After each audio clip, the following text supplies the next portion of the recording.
जय हिंद। इसके पहले वाले क्लास में आपको हम मौलिक अधिकार के बारे में पूरा बता दिए हैं। हमारा मौलिक अधिकार पूरा खत्म हो चुका है।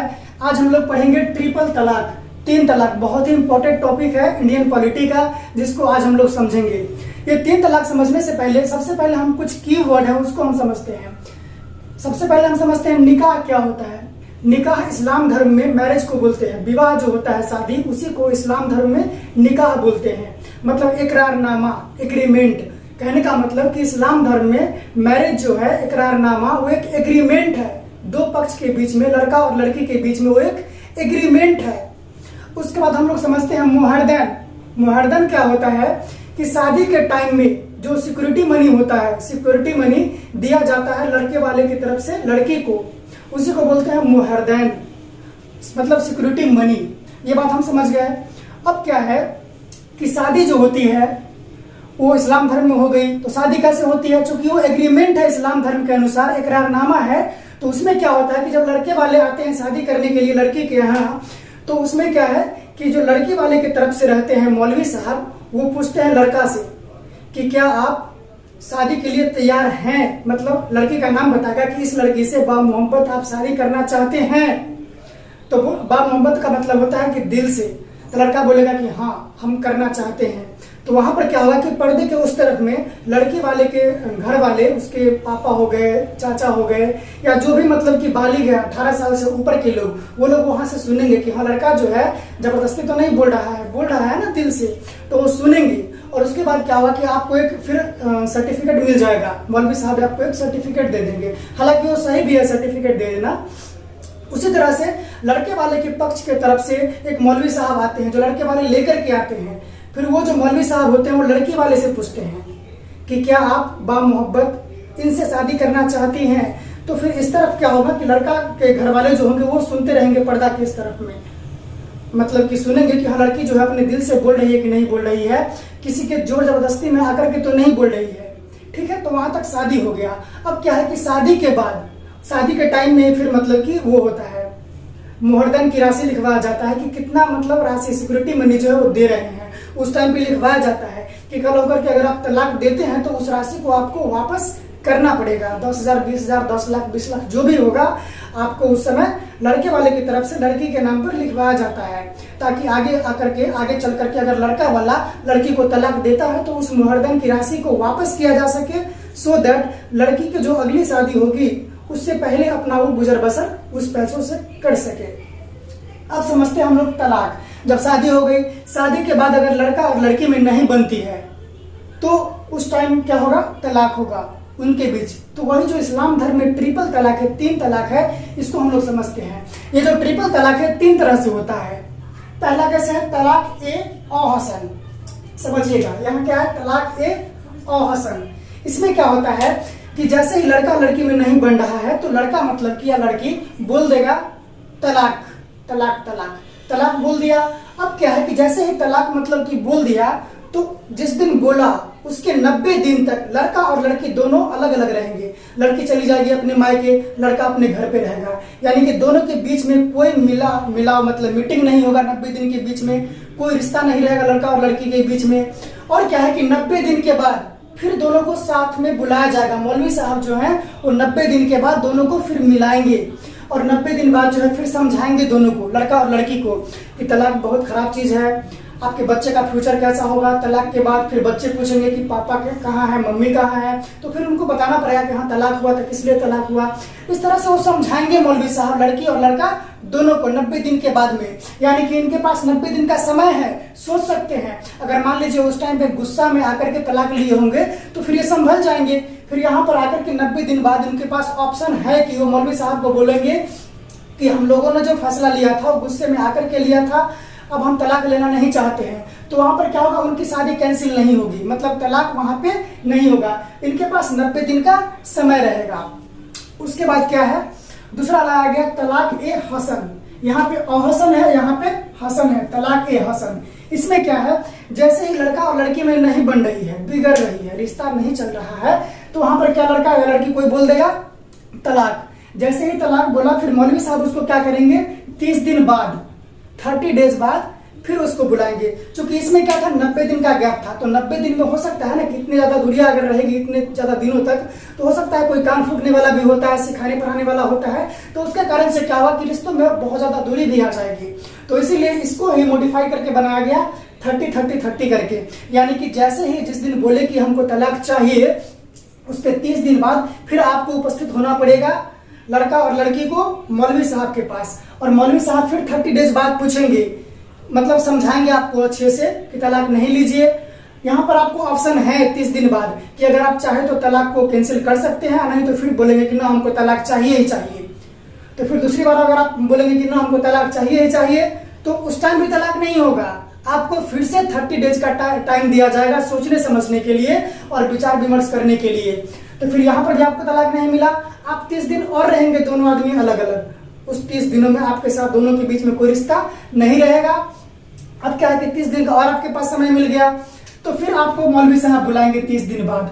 अब यहाँ पर क्या है कि अगर यहाँ पर आकर के भी अगर आप बोल दिए कि नहीं, उस टाइम जो हम फैसला लिए थे गुस्से में आकर के लिए थे, हम शादी मतलब कैंसिल नहीं करना चाहते हैं, तलाक नहीं देना चाहते हैं, तो आपकी शादी सुरक्षित रहेगी, आपका तलाक वैलिड नहीं होगा। लेकिन ये 30-30 दिन बाद, जो 90 दिन बाद जो है 30-30 दिन के गैप में मौलवी साहब आपको बुलाए और लास्ट 30 दिन में आप बोल दिए कि नहीं हमको तलाक चाहिए ही, तो फिर उसके बाद तलाक का पेपर बन जाएगा और आपका तलाक हो जाएगा। ठीक है। और ये दोनों जो तलाक का प्रकार है ये ट्रेडिशनली है, मतलब पूर्वजों की परंपरा है, इस्लाम धर्म के अनुसार उनकी रीति रिवाज है, वो चलती आ रही है सदियों से। ठीक है। अब क्या है, तीसरा जो है 12वीं सदी में इसको लाया गया तलाक ए बिद्दत। ये चलती नहीं आ रही है, कहने का मतलब कि इसको मौलवी साहब द्वारा कभी 12वीं सदी में लाया गया, इसको तलाक ए बिद्दत हुई है। स्टैंड ट्रिपल तलाक, स्टैंड मतलब तात्क्षणिक, जैसे ही बोल दिए तलाक तलाक तलाक, वहीं पर तलाक हो गया। आपके पास कोई सोचने समझने का ये जो टाइम दिया गया है, टाइम फ्रेम यहाँ पे 90 डेज का, यहाँ पे 30-30-30 का जो टाइम फ्रेम है वो सब नहीं दिया गया। जैसे ही थोड़ा मोड़ा मनमुटाव हुआ, छोटी छोटी झगड़ा हुआ सास बहू में, भाभी ननद में, कुछ भी मतलब कि छोटा सा हुआ, वहीं पे बोल दीजिए तलाक तलाक तलाक तलाक हो गया। तो मतलब ये जो है, जैसे आप जानते हैं ना कि इस्लाम धर्म की शुरुआत 750 सदी में हुआ था, और जो इस्लाम धर्म के जो लास्ट पैगंबर थे, सबसे अंतिम जो पैगंबर प्रॉफिट, मतलब कि भगवान के जो होते हैं, अल्लाह के बहुत प्यारे होते हैं, मतलब उनसे प्यारे कोई नहीं होते हैं, वो कौन थे, मोहम्मद शाह थे। और उसके बाद ये लाया गया था तलाक ए बिद्दत, यानी कि ये जो है हिंदुस्तान इस्लाम के रीति रिवाज के अनुसार सदियों से चलती नहीं आ रही है, इनको मौलवी साहब द्वारा इसको बनाया गया था। इसमें क्या होता है कि इसमें जैसे इन दोनों परंपरा जो है, दोनों जो रीति रिवाज है, इसमें बुलाया जाता है किसको, मौलवी साहब आते हैं, समझाते भी हैं, वहां पे गवाह को भी बुलाया जाता है, जो शादी के टाइम में गवाह थे उन लोग को भी बुलाया जाता है इस दोनों परंपरा में। लेकिन इसमें गवाह को नहीं बुलाया जाता है, इसमें कोई सुनवाई नहीं होता है, मौलवी साहब नहीं आते हैं, तो कौन समझाएगा वो। यानी कि बोल दिया तलाक तलाक तलाक, लड़का मान लीजिए सऊदी अरब में कमा रहा है, यहाँ से सास बोल दी कि झगड़ा बहुत कर रही है मेरे से, लड़का फोन पर बोल दिया, व्हाट्सएप पे, मैसेंजर पे, फेसबुक पर कि तलाक तलाक तलाक तलाक हो गया। कितना खराब चीज ये सब है, सोचिए जरा।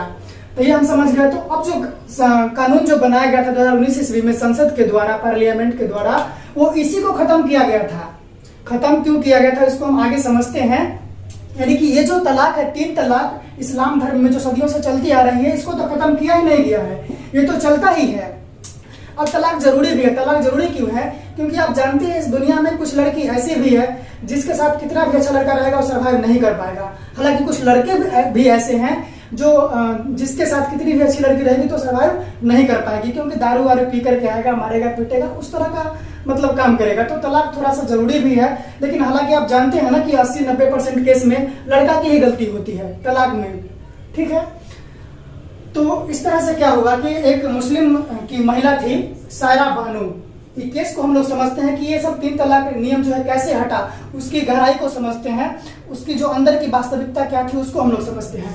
सायरा बानो क्या थी, वो मतलब कि केस कर दी किसके खिलाफ, यूनियन ऑफ इंडिया के खिलाफ, यूओआई के खिलाफ केस कर दिया। क्यों? कहा कि आपका जो संविधान है ना वही गलत है, जिसके कारण से महिलाओं की जिंदगी, ये जो 3 वर्ड है तलाक, उसकी साय में सिमट करके रह जाती है। कौन? सायरा बानो। ठीक है। तो अब आप जानते हैं कि जब भी ये संविधान की बात करेगी और जब भी सुप्रीम कोर्ट में संविधान के किसी अनुच्छेद की सुनवाई अगर होगी तो उसमें कम से कम 5 जज बैठेंगे। 5 जज मिलकर के 5 जज का जो बेंच होगा वो लोग मिलकर के सुनवाई करेंगे। ये बोल दिया कि आपका जो संविधान में जो आर्टिकल अनुच्छेद लिखा गया है, सबका अपना अपना जो पर्सनल लॉ होता है, मुस्लिम का अलग पर्सनल लॉ, हमारे संविधान के अनुसार हिंदू का अलग से पर्सनल लॉ है। हालांकि पर्सनल लॉ की शुरुआत कब किया गया था? कॉर्नवालिस के द्वारा शुरू किया गया था, ठीक है, जिस टाइम पे अंग्रेज लोग थे। आगे हम बताते हैं कैसे कैसे हुआ था। तो सारा बानो ने क्या केस कर दिया? यूनियन ऑफ इंडिया के खिलाफ। इसमें 5 जज थे, चूंकि यहाँ पे कॉन्स्टिट्यूशनल का जो आर्टिकल है उसको लेकर के सुनवाई किया जाना था, इसीलिए उसमें कम से कम 5 जजों का बेंच का होना बहुत जरूरी है। अब क्या है कि 5 में से 2 जज जो थे वो फेवर में आ गए, मतलब कि 3 तलाक जो है वो अच्छी चीजें हैं उसके फेवर में आ गए, उसके सपोर्ट में आ गए। लेकिन 3 जज जो थे उसके अगेंस्ट में आ गए 3 तलाक के। वो बोले कि 3 तलाक सही नहीं है। उसमें से एक तो बोल दिए कि ये अन इस्लामिक है, मतलब कि इस्लाम जब से शुरू हुआ तब से नहीं चल रहा है, इसको कुछ मौलवी लोग बाद में 12वीं सदी में इसको शुरुआत किया गया था, ठीक है, यानी कि अन इस्लामिक है ये। अब क्या है, आपको हम पढ़ाए हैं पहले आर्टिकल 13 एंड 14। 13 में क्या था कि वैसा कोई कानून जो अंग्रेज ने बनाया है, मतलब कि भारत की आजादी से पहले ही बना है, वो आगे भी चलता रहेगा, वो आगे भी चलता रहेगा, समझे ना, यानी कि उसको आप खत्म नहीं कर सकते हैं। और 14 क्या बोलता है कि अगर आपके कोई अधिकार से, अगर आपका कोई मौलिक अधिकार है या किसी प्रकार का कानूनी अधिकार है, अगर आपके अधिकार से किसी और व्यक्ति को कोई प्रॉब्लम होता है, किसी और व्यक्ति के अधिकार का हनन होता है, तो उस अधिकार को खत्म किया जा सकता है।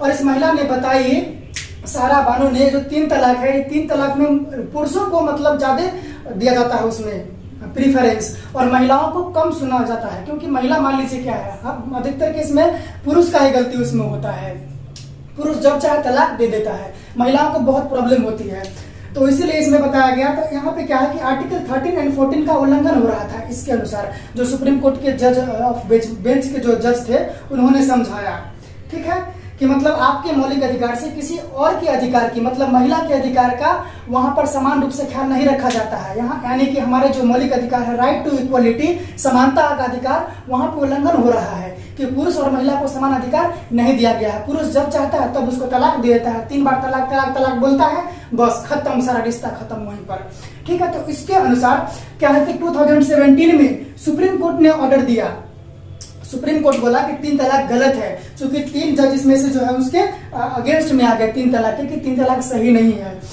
तो आप जानते हैं कि कानून बनाने का अधिकार जो है सिर्फ और सिर्फ संसद को है। जिस नेता को हम लोग चुन करके भेजे हैं संसद में, तो वही हमारे लिए कानून बनाएंगे, क्योंकि उनको हम भेजे ही हैं संसद में कानून बनाने के लिए, जो हमारे लिए कानून बनाएंगे, जिनको हम लोगों ने वोट दिया है, जो संसद में है। तो अब क्या है कि सुप्रीम कोर्ट तो कानून नहीं बना सकती है जी, इसको अधिकार ही नहीं है। हमारे संविधान के अनुसार हम जानते हैं कि कानून बनाने का अधिकार सिर्फ और सिर्फ संसद को है। और संसद किसको बोलते हैं? राष्ट्रपति को, राज्यसभा को और लोकसभा को। यानी कि कोई कानून बनता है उसके लिए उसको लोकसभा से होकर के गुजरना पड़ेगा, यानी कि लोकसभा में भी वो पास होना चाहिए, फिर जाकर के राज्यसभा में भी पास होना चाहिए, और अंतिम में राष्ट्रपति साहब रहेंगे प्रेसिडेंट, वो तो उनको भी साइन करना होगा, क्योंकि वो भी संसद के एक इम्पोर्टेंट अंग है, ठीक है। अब क्या है कि 2018 में जो है संसद इस पे कानून बनाना शुरू की थी, लेकिन वो राज्यसभा में पास नहीं हो पाया था। तो फिर जाकर के 2019 में जब इसका बहुमत हुआ, तो उसके बाद संसद ने कानून बनाया। कौन? संसद ने इस पे कानून बनाया। अब वो कानून क्या है उस बात को हम लोग समझते हैं कि 3 तलाक क्या है। 3 तलाक ये दोनों खत्म नहीं हुआ, याद रखिएगा। तलाक ए हसन और तलाक ए हसन, इसको खत्म नहीं किया गया है।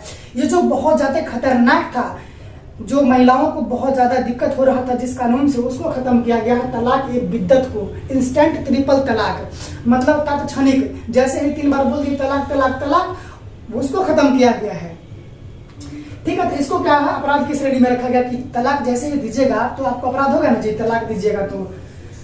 फिर क्या है कि इसमें क्या है कि पुलिस आपको वारंट नहीं दिखाएगी, बिना वारंट के ही आपको गिरफ्तार कर लेगी और फिर आपको लेकर के जाएगी मजिस्ट्रेट्स के पास, मतलब वारंट नहीं दिखाएगी, ठीक है। अब क्या है कि शिकायत अगर महिला करती है तो शिकायत कौन करेगी? महिला करेगी, लेकिन जमानत कौन देगा? वहां पर मजिस्ट्रेट देगा।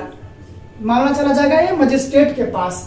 और इसमें जो सजा का प्रोविजन है वो 3 इयर्स का है, 3 साल का है। लेकिन मान लीजिए अगर लड़का देख रहा है कि यहाँ पे 3 साल की सजा मिल रही है, बहुत ज्यादा बदनामी हो रही है, और जो महरदन की राशि होती है 10 लाख 20 लाख, जितना भी वो दिया होगा शादी के टाइम में कबूल किया होगा, वो भी लड़की को फिर वापस करना पड़ेगा। तो इस तरह से लड़का अगर सोचता है तो फिर जज को बोलेगा कि जज साहब रहने दीजिए, हम तलाक नहीं देंगे, यहाँ पर जब गिरफ्तारी उसका हो जाएगा, जज के पास उसका पेशी होगा मजिस्ट्रेट के पास, तो वहां पर जाकर के बोलेगा कि हम तलाक लेना नहीं चाहते हैं, शादी ही रहने दीजिए। ठीक है, तो फिर लड़का, जज बोलेगा कि नहीं, अब तक फिर महिला के पास जाएगा ना। जज मतलब कि वहां पर उपस्थित रहेगा, लेकिन जज के हाथ में कुछ नहीं रहेगा, जज फिर छोड़ देगा महिला पर। यानी कि अगर समझौता होगा तो फिर महिला ही चाहेगी अगर तो समझौता कर सकती है, महिला अगर नहीं चाहेगी तो समझौता नहीं होगा। क्योंकि हमारे कानून में साफ साफ लिखा हुआ है कि कोई भी समझौता अगर दो पक्ष के बीच में होती है तो वो जज की उपस्थिति में होगा। जो दो पक्ष के लोग आए हैं उनकी मर्जी से होगा, लेकिन जज की उपस्थिति में होगा। जज इस पर फैसला नहीं लेंगे समझौता के मामले पर।